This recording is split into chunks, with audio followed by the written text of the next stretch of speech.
Hi, ഞാൻ ഇന്ന് ഡ്രാഗനെ കുറിച്ചാണ് പറയുന്നത്. ഡ്രാഗന്റെ കൃഷി രീതികളും എങ്ങനെയാണ് ഇത് ശരിയായിട്ട് കൃഷി ചെയ്യേണ്ടതെന്ന് എന്നാൽ ചെറിയ കൊച്ചു കൊച്ചു കാര്യങ്ങൾ, ടിപ്സ്. കൃഷി പലരും ചെയ്യുന്നുണ്ട്. ഇതൊരു വിദേശ പഴമാണ്. വളരെ അടുത്ത കാലത്താണ് നമ്മുടെ കേരളത്തിലെത്തിയത്. എങ്കിലും കുറഞ്ഞ കാലം കൊണ്ട് തന്നെ കേരളത്തിൽ അങ്ങോളം ഇങ്ങോളം പല ആ, ആൾക്കാരും ഏറ്റെടുത്ത് കൃഷി ചെയ്യുന്നുണ്ട്. വളരെ വരുമാനം കിട്ടുന്ന ആദായ വിളയായി മാറിയിട്ടുണ്ട് ഡ്രാഗൺ ഫ്രൂട്ട്. അപ്പോൾ ഡ്രാഗൺ ഫ്രൂട്ട് എങ്ങനെയാണ് കൃഷി ചെയ്യുന്നതെന്നാണ് കുറച്ച് കാര്യങ്ങൾ നിങ്ങളുമായിട്ട് പങ്കുവയ്ക്കുകയാണ്. ഡ്രാഗൺ എന്ന് പറയുന്നത് ഒരു വിദേശ ഫ്രൂട്ടാണ്. ഒട്ടും വെള്ളം വേണ്ടാത്ത ഒരു ഒരു പഴച്ചെടിയാണിത്. മണലാരണ്യത്തിലുള്ള കള്ളിമുൾ ചെടിയാണ് ഈ കാണുന്നത്, ഡ്രാഗൺ എന്ന് പറയുന്നത്. അപ്പോൾ ഈ ഡ്രാഗണിന് ഒട്ടും വെള്ളം വേണ്ട എന്നുള്ളതാണ് പ്രധാന സംഗതി എന്നുള്ളത്. കാക്ടസ് എന്ന് പറയുന്ന കള്ളിമുള്ളിൻ്റെ വിഭാഗത്തിൽപ്പെടുന്നതാണ്. അപ്പം ഇത് എങ്ങനെയാണ് കൃഷി ചെയ്യുന്നതെന്ന് വെച്ചാൽ, നമുക്ക് കുന്നിൻ ചെരുവുകൾ നടാം, പാറക്കെട്ടുള്ള സ്ഥലത്ത് നടാം, അതേപോലെ തന്നെ മണൽ പ്രദേശത്ത് നടാം. ഒട്ടും വെള്ളം കെട്ടി നിൽക്കുന്ന സ്ഥലത്ത് പറ്റില്ല. പക്ഷെ വെള്ളം കെട്ടി നിൽക്കുന്ന സ്ഥലത്ത് നമുക്ക് ബാരലിലൊക്കെ നമുക്ക് അത്യാവശ്യം നമുക്ക് കൃഷി ചെയ്യാം. വീടിൻ്റെ ടെറസിലൊക്കെ കൃഷി ചെയ്യാം. പലരും അങ്ങനെ ചെയ്യാറുണ്ട്. അപ്പം നമ്മൾ ഭൂമിയിൽ മണ്ണിൽ കൃഷി ചെയ്യുന്നത് എങ്ങനെയാണെന്ന് ഞാനിന്ന് വിശദീകരിക്കാം. ഇതേപോലെ കൂന എടുത്തിട്ട് മഴ പെയ്താൽ ഒട്ടും വെള്ളം കെട്ടി നിൽക്കാത്ത രീതിയിൽ കൂന എടുക്കണം. കൂന എടുത്താണ് ഡ്രാഗണെ കൃഷി ചെയ്യേണ്ടത്. അപ്പം താങ്ങുകാൽ വേണം. താങ്ങുകാൽ പലതരം താങ്ങുകാൽ നമ്മൾ കൃഷിക്കാർ ഉപയോഗിക്കുന്നുണ്ട്. കോൺക്രീറ്റ് താങ്ങുകാൽ, GI പൈപ്പിൻ്റെ താങ്ങുകാൽ, അതുപോലെ തന്നെ PVC പൈപ്പുകൾ. അതിലേറ്റവും നല്ലത് ഈ PVC പൈപ്പാണ്. ഇത് PVC പൈപ്പാണ്. അപ്പോൾ ഒരു PVC പൈപ്പ് ഉണ്ടെങ്കിൽ, 2 PVC പൈപ്പ് ഉണ്ടെങ്കിൽ ഏതാണ്ട് 6 എണ്ണം നമുക്ക് താങ്ങുകാൽ ഉണ്ടാക്കിയെടുക്കാൻ കഴിയും. കോൺക്രീറ്റ് താങ്ങുകാലാണെങ്കിൽ ഒരു കോൺക്രീറ്റ് താങ്ങുകാൽ ഉണ്ടാക്കിയെടുക്കുമ്പോഴത്തേക്ക് 1600 രൂപയിൽ കൂടുതൽ ചിലവ് വരും. അതേസമയം ഒരു PVC പൈപ്പ് ആണെങ്കിൽ ഈ ഒരു PVC പൈപ്പിന് 600 രൂപയിൽ താഴെ ചിലവ് വരുന്നുള്ളൂ. PVC പൈപ്പ് ഇതേപോലെ ഒരു 6 അടി ഉയരത്തിൽ, ഒരടി നമുക്ക് കുഴിച്ചു വെക്കാൻ വേണം. മുകളിലേക്ക് ഒരു 5 അടിയെങ്കിലും 5-5.5 അടിയെങ്കിലും വേണം. അപ്പോൾ അത്രയും നീളത്തിൽ മുറിച്ചെടുത്തിട്ട് ഇതിനകത്ത് ചുവട്ടിൽ ഭാഗത്ത് കോൺക്രീറ്റ് ഇട്ട് വേണം ഉറപ്പിച്ച് നിർത്താൻ. കാരണം 25 വർഷം എങ്കിലും സ്ഥിരമായിട്ട് വളരുന്ന ആയുസ്സുള്ള ഒരു ചെടിയാണ് ഡ്രാഗൺ. അപ്പോൾ അതുകൊണ്ട് തീർച്ചയായിട്ടും താങ്ങാൽ നല്ല ബലവത്തായിരിക്കണം. അപ്പോൾ ഈ PVC പൈപ്പിനുള്ളിൽ കോൺക്രീറ്റ് ഇടുക. കോൺക്രീറ്റ് ഇട്ടിട്ട് മുകളിൽ ഇതേപോലെ കുരിശിൻ്റെ ആകൃതിയിൽ ഒരു കമ്പി ഇങ്ങനെ ഇടുക. അതിന് മുകളിലൊരു പഴയ ടയർ വെക്കുക. ഇതിൻ്റെ ഒരു താങ്ങാലിൻ്റെ ചുവട്ടിൽ ഏതാണ്ട് ഒരു 4 എണ്ണം, ഇത് കണ്ടില്ലേ, 4 എണ്ണമാണ് നട്ടിരിക്കുന്നത്. 4 എണ്ണം. ഇതിൻ്റെ നടീൽ വസ്തു എന്ന് പറയുന്നത് ഇത് തന്നെയാണ്. ഇത് കണ്ടോ, ഇവിടെ ഇങ്ങനെ താഴേന്ന് വളർന്ന് മുകളിൽ കയറി ഈ ടയറിൽ നിന്ന് താഴേക്ക് വരുന്ന ഈ ശിഖരത്തിലാണ് ഫ്രൂട്ട് ഉണ്ടാകുന്നത്. ഇത് തന്നെയാണ് നമുക്ക് നടീൽ വസ്തുവായിട്ട് ഉപയോഗിക്കുന്നത്. അപ്പോൾ ഇതിൻ്റെ പല സെഗ്മെൻ്റായിട്ടാണ് ഇതിൻ്റെ പോള വളരുന്നത്, ഇതിൻ്റെ ഡ്രാഗണിൻ്റെ പോള വളരുന്നത്. അപ്പോൾ ഈ സെഗ്മെൻറ്റ് ഇവിടെ വെച്ച് മുറിച്ചെടുത്തതിന് ശേഷം ഈ ഭാഗം കൂമ്പിച്ച് ഇതിൻ്റെ നടുഞ്ഞരമ്പ് പോകാത്ത രീതിയിൽ ഈ പോള 3 എഡ്ജ് ഉണ്ട്, 3 റിഡ്ജസ് ഉണ്ട്. ആ റിഡ്ജസ് ഒരു ഇഞ്ച് നീളത്തിൽ ചരിച്ച് മുറിച്ചിട്ട് വെറുതെ മണ്ണിൽ കുത്തി വെച്ചാൽ മതി. ഒരു 2 ആഴ്ചക്കുള്ളിൽ, പരമാവധി ഒരു മാസത്തിനുള്ളിൽ ഇത് വളർന്ന് കിട്ടും. അപ്പോൾ ഇത് ചുവട്ടിൽ നമ്മളിതേപോലെ കൂനയെടുക്കുമ്പോൾ നമ്മുടെ കേരളത്തിലെ മണ്ണെല്ലാം അമ്ല മണ്ണാണ്, പുളിയുള്ള മണ്ണാണ്. അപ്പോൾ പുളി കുറയ്ക്കാൻ വേണ്ടിയിട്ട് 1/2 കിലോ മുതൽ 1 കിലോ എങ്കിലും ഡോളമേറ്റ് അല്ലെങ്കിൽ കുമ്മായപ്പൊടി ചേർത്ത് നനച്ച് ഒരാഴ്ച ഇട്ടതിന് ശേഷം വേണം ഇത്. പിന്നെ അടിവളമുണ്ട്. അടിവളമായിട്ട് നമുക്ക് ഏറ്റവും നല്ലത് കോഴിക്കാഷ്ടമാണ്. പഴകിയ കോഴിക്കാഷ്ടം ഏറ്റവും നല്ല വളമാണ്. ചാണകപ്പൊടിയേക്കാളിലും ആട്ടുംകാഷ്ടത്തെക്കാളിലും ഈ ഡ്രാഗൺ ഫ്രൂട്ടിന് പല കൃഷിക്കാരും എന്നോട് പറഞ്ഞിട്ടുള്ളത് ഏറ്റവും നല്ല ജൈവവളം കോഴിക്കാഷ്ടമാണ്, പഴകിയ കോഴിക്കാഷ്ടം. കോഴിക്കാഷ്ടം ഒരു ആണ്ടിൽ നമുക്ക് 10 കിലോ എങ്കിലും ഇടാം. പക്ഷെ നടുമ്പോൾ 3-4 കിലോ ഇടാം. ആ കൂട്ടത്തിൽ രാജ്ഫോസ് ഒരു 1/2 കിലോ രാജ്ഫോസ് കൂടി ചേർത്തിടണം. വേര് വളരാൻ വേണ്ടിയിരുന്ന ഒരു വളമാണ് രാജ്ഫോസ് 1/2 കിലോ ഈ ജൈവവളത്തിൻ്റെ കൂട്ടത്തിൽ തന്നെ ഇടുക. ഇട്ട് ഇതേപോലെ ഇങ്ങനെ വളർന്നു വരുന്നതനുസരിച്ച് ചെറുതായിട്ട് ഈ PVC നമ്മളിങ്ങനെ ഒരു സപ്പോർട്ട് കെട്ടിക്കൊടുക്കണം. ഇങ്ങനെ ഒന്ന് കെട്ടിക്കൊടുത്താൽ അത് പിടിച്ച് കയറും. അതോടൊപ്പം തന്നെ ഇതിൻ്റെ ഈ അട്ടക്കാല് കണ്ടില്ലേ, ക്ലൈംബിംഗ് റൂട്ട്സ് എന്ന് പറയും.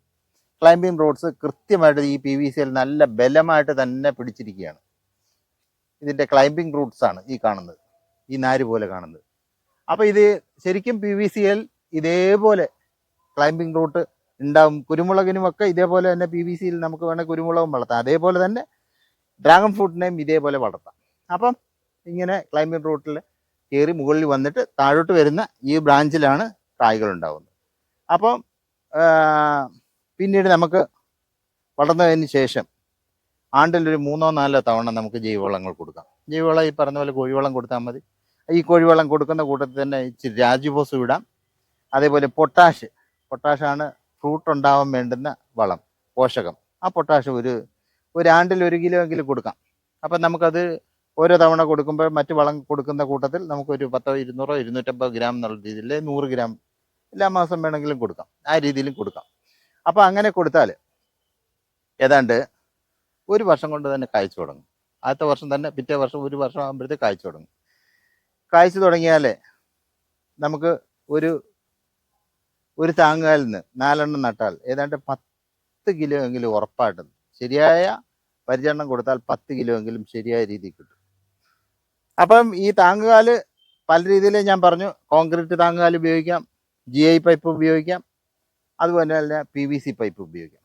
അതിനേക്കാൾ കുറച്ചും കൂടി ലളിതമായിട്ട് മറ്റൊരു രീതിയിലും ഇവിടെ ഡ്രാഗൺ ഫ്രൂട്ട് വളർത്തിയിരിക്കുന്നു. ഒരു മതിലിൻ്റെ വശത്ത് ഇതേപോലെ നട്ടിട്ട്, ഇത് GI പൈപ്പാണ്. GI പൈപ്പ് 8 അടി അകലത്തിൽ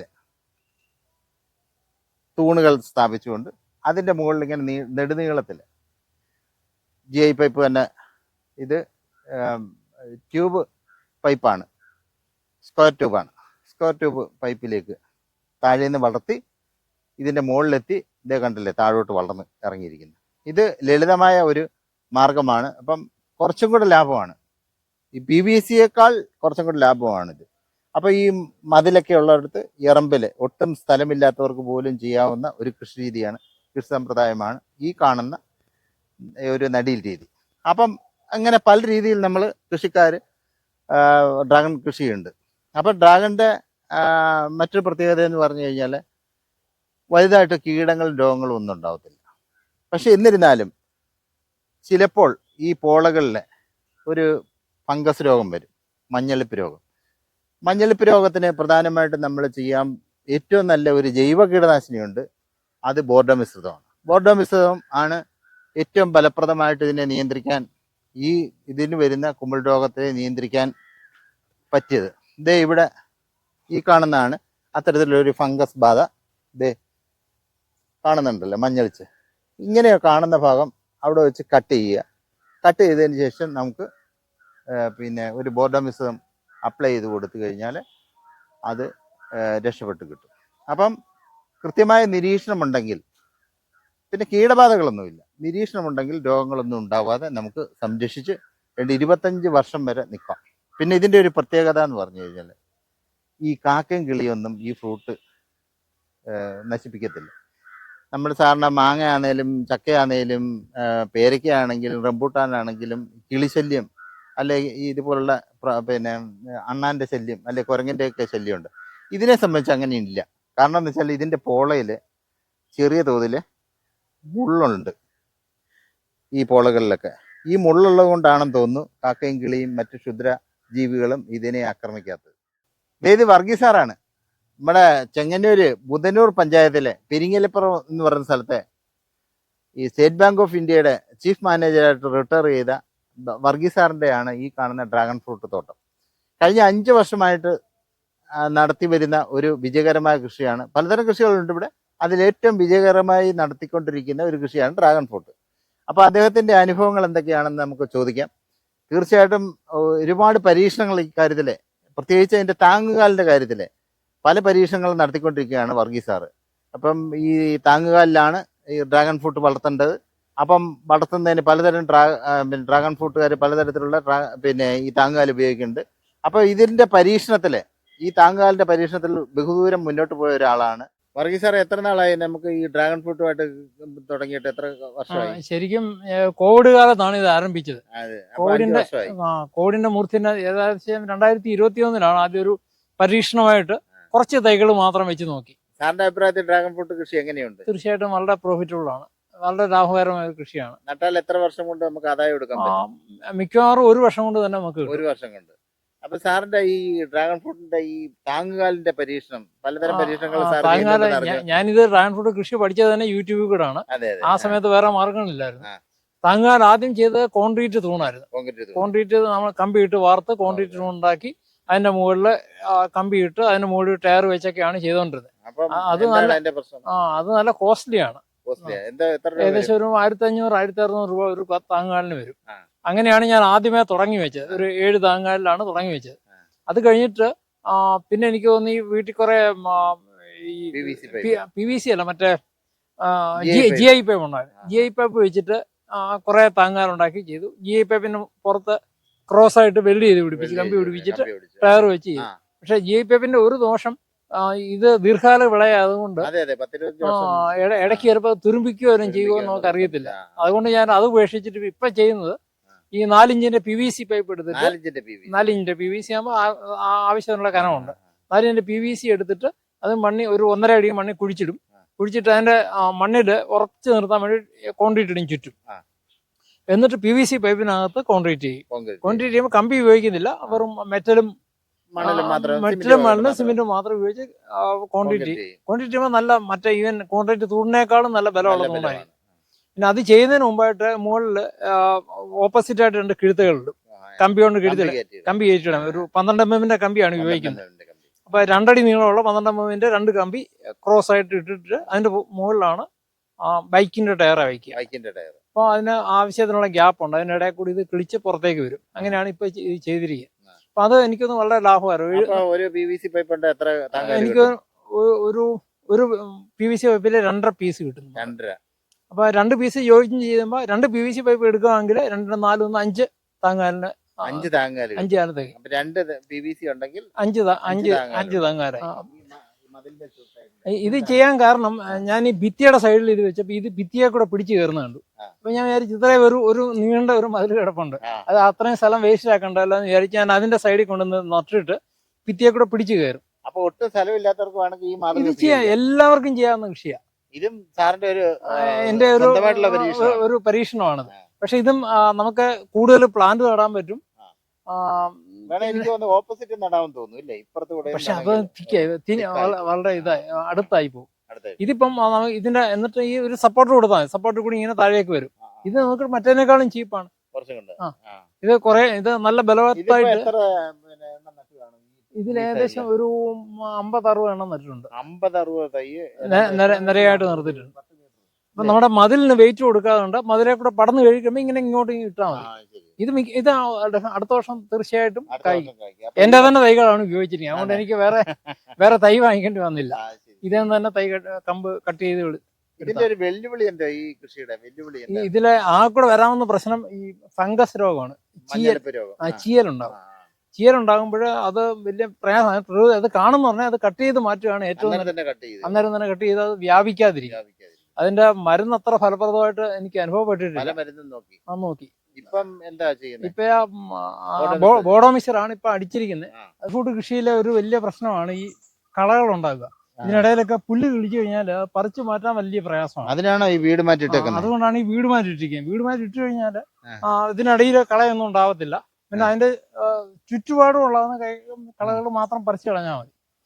ഇതുകൊണ്ട് നമുക്ക് തുടക്കത്തിലെ ചെലവ് ഇച്ചിരി കൂടിയാലും ദീർഘകാലമായിട്ട് ഇത് വളരെ ഒട്ടും പുല്ലുണ്ടാവില്ല. അപ്പം തീർച്ചയായിട്ടും എല്ലാവർക്കും കൃഷി ചെയ്യാൻ പറ്റിയ ഒരു ഒന്നാന്തരം ഫ്രൂട്ട് പ്ലാന്റ് ആണ് ഡ്രാഗൺ ഫ്രൂട്ട്. ഡ്രാഗൺ ഫ്രൂട്ടിലെ 2-3 ഇനങ്ങളുണ്ട്. അതിൽ വെള്ള നിറത്തിലുള്ള ഫ്രൂട്ട് ഉള്ളതുണ്ട്, മഞ്ഞ നിറത്തിലുള്ള ഫ്രൂട്ടുണ്ട്, ചുവന്ന നിറത്തിലുള്ള. അതിൽ ഏറ്റവും നല്ലത് ചുവന്ന നിറത്തിൽ കേരളീയർക്ക് ഏറ്റവും ഇപ്പം പ്രിയപ്പെട്ടായിട്ട് കൂടുതലായിട്ട് സെയിലാവുന്നതും ഈ ചുവന്ന നിറത്തിലുള്ള ഫ്രൂട്ടാണ്. മുറിച്ചാൽ ചുവന്നിരിക്കണം എന്ന ആ ഫ്രൂട്ടാണ് ഏറ്റവും പ്രിയപ്പെട്ട, വിപണിക്ക് പ്രിയപ്പെട്ടുള്ളത്. മലേഷ്യൻ റെഡ് എന്ന് പറയുന്ന ഇനമാണ് ഇപ്പോൾ പോപ്പുലറായിട്ട് കേരളത്തിൽ മുഴുവൻ കൃഷി ചെയ്യുന്ന ചുവന്ന ഇനം. അപൂർവമായിട്ടെങ്കിലും മഞ്ഞയും വെള്ളയും ഒക്കെ കൃഷി ചെയ്യുന്ന കൃഷിക്കാരുണ്ട്. ഏതായാലും ശരി, വളരെ സമ്പുഷ്ടമായ ഏതൊരു ഷുഗർ രോഗിക്ക് പോലും കഴിക്കാൻ പറ്റുന്ന ഒന്നാന്തരം ഒരു ഫ്രൂട്ടാണ് ഈ ഡ്രാഗൺ ഫ്രൂട്ട്. കൃത്യമായ പരിചരണവും ശ്രദ്ധയും നൽകിയാൽ വളരെ എളുപ്പത്തിൽ ലളിതമായി കൃഷി ചെയ്യാവുന്ന ഒരു കൃഷിയാണ് ഡ്രാഗൺ ഫ്രൂട്ട്.